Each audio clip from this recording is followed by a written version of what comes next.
अस्सलाम वालेकुम। Umar online academy में खुशामदीद।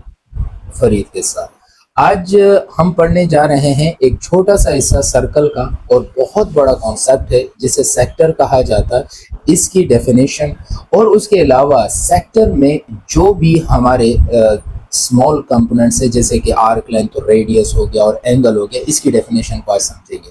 तो वीडियो को एंड तक लाजमी देखिएगा और एक एक डेफिनेशन को समझिएगा ताकि आपकी ट्रिग्नोमेट्री के लिहाज से जो सर्कल के कॉन्सेप्ट्स हैं वो क्लियर हो। तो आइए शुरू करते हैं टाइम को ज़ाया किए बगैर। तो शुरू करते हैं। हमारा जो आज का टॉपिक है वो है हमारे पास सेक्टर ऑफ सर्कल। सही, ये हम करने जा रहे हैं आज। हमारा ये टॉपिक है, इसको जरा आप समझिएगा। सपोज करें आप एक सर्कल बनाते हैं, इस तरह का हमने एक सर्कल बनाया। सही, इस सर्कल के अंदर अगर हमारे पास ये सर्कल का सेंटर है जो ब्लू लाइन से, इस सेंटर को जैसे ही हम यहाँ से यहाँ तक लाइन खींचते हैं या यहाँ से यहाँ तक लाइन खींचते हैं, ये हमारे पास कहलाता है रेडियस। सही, ये वाला क्या कहलाता है? रेडियस। ये रेडियस कहलाता है। सही, अब ये जो रेडियस है आपके पास, सही, ये तो रेडियस हो गया, तो एक रेडियस आपके पास ये बन गया, एक रेडियस ये बन गया, और यहां से यहां तक का जो फासला कहलाएगा वो कहलाएगा आर्क, एसी आर्क। सही, अब ये जो हिस्सा है जिसको मैंने रेड कलर कर दिया, ये कंप्लीटली, ये जो रेड कलर आपको नजर आ रहा है ये कंप्लीटली, इसी हिस्से को हम कहते हैं, ये जो हिस्सा, इस हिस्से को हम कहेंगे सेक्टर ऑफ सर्कल। यहां तक बात समझ में आ गई? तो अब आप इसकी डेफिनेशन कैसे करेंगे? इसकी डेफिनेशन इस तरह सेक्टर ऑफ सर्कल की करने जाएंगे कि सर्कल का वो हिस्सा जो दो रेडियस, यानी जिसको दो रेडियस को यानी दो रेडियाई भी कहते हैं, रेडियस की जमा रेडियाई के, दो रेडियाई के मिलकर और एक आर्क से मिलकर जो हिस्सा बनता है उसको सेक्टर ऑफ अ सर्कल कहते हैं। सही, जिसको आपने लिखा, इसकी जब आप डेफिनेशन लिखने जाएंगे,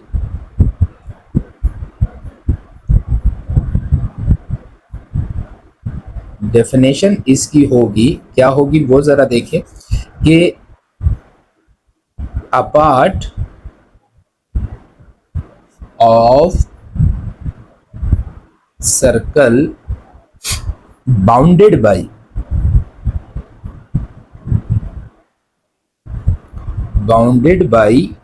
two radii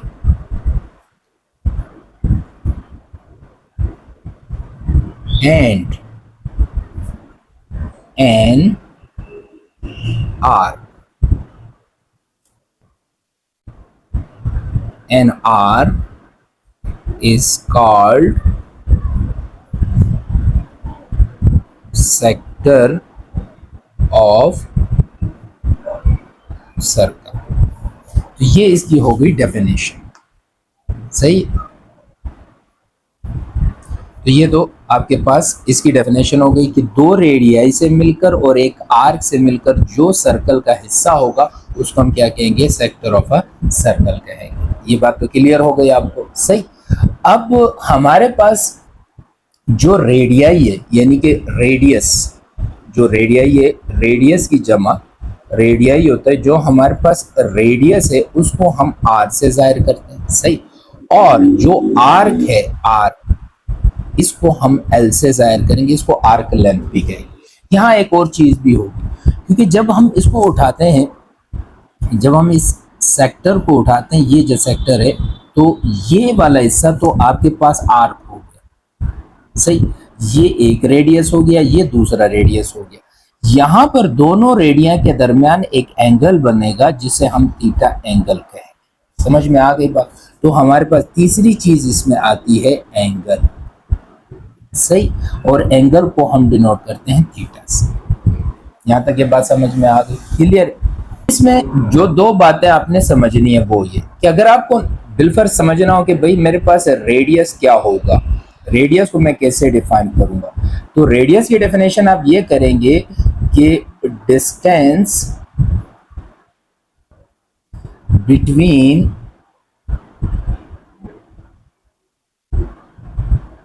between center of circle and boundary of a circle. Boundary of circle.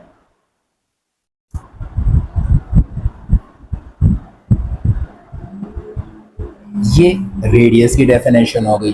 अब अगर आपसे आर्क लेंथ की डेफिनेशन पूछे कि भाई आर्क क्या है, इसको हम आर्क लेंथ भी कहते हैं, आर्क भी कहते हैं, सही। आर्क लेंथ की अगर आपसे डेफिनेशन पूछे तो उससे क्या होगा, तो इसको कहते हैं कि a part of circumference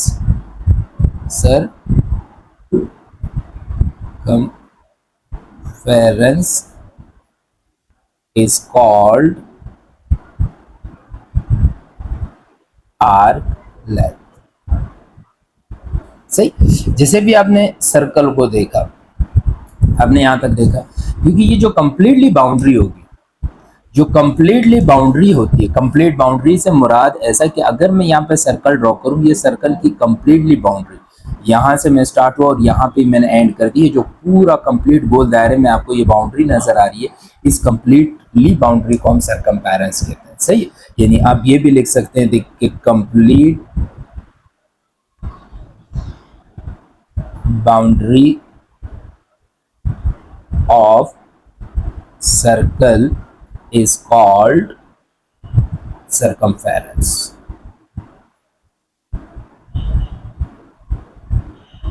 सही। तो ये आपके पास क्या आ जाएगा, सर्कमफेरेंस की डेफिनेशन आ जाएगी। तो यहां पर आप सर्कमफेरेंस की भी डेफिनेशन लिख सकते हैं,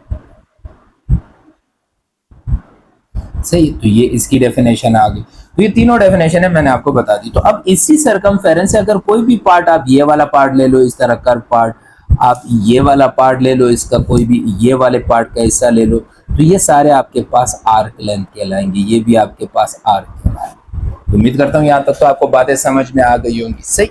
अब जो अगली चीज है हमारे पास, इसमें एंगल की बात हो रही है, सही। हमारे पास अगला चीज है एंगल। एंगल क्या होगा, अभी मैंने आपको बताया कि जैसे हमने इस तरह एक रेडियस और ये दूसरा रेडियस खींचा, सही। तो ये तो आपके पास रेडियस हो गया, ये सेंटर ऑफ सर्कल था और बाउंड्री तक का फासला 2 रेडियस हो गए। ये जो था ये आपके पास आर्क लेंथ आ गया, सही। ये आपके पास आर्क लेंथ आ गया, सही। लेकिन इसमें दोनों रेडियस के दरमियान जो ये फासला होगा, इसको हम एंगुलर फासला कहते हैं। ये तुम्हारे पास एंगल कहलाता है, थीटा, सही। तो आप ये लिख सकते हैं कि द एंगुलर डिस्टेंस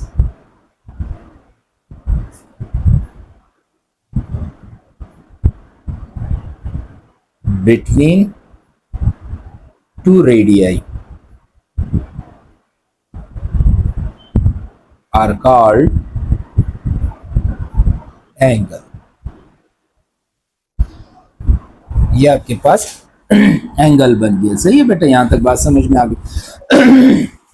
तो ये सारी डेफिनेशन है जो मैंने अभी आपको बताई, इसके एतबार से आप तमाम को गौर से देख सकते हैं। थोड़ा सा अगर वो कर दें, तो हमने sector of a circle start किया, जिसमें मैंने कहा कि आप part of a circle bounded by, कोई भी सर्कल आपके पास होता है उसका जो ये पूरा हिस्सा है ये सर्कमफेरेंस कहलाएगा, और इसके जो सेंटर से लेकर यहाँ तक का जो फासला होगा वो रेडियस आर कहलाएगा, सही।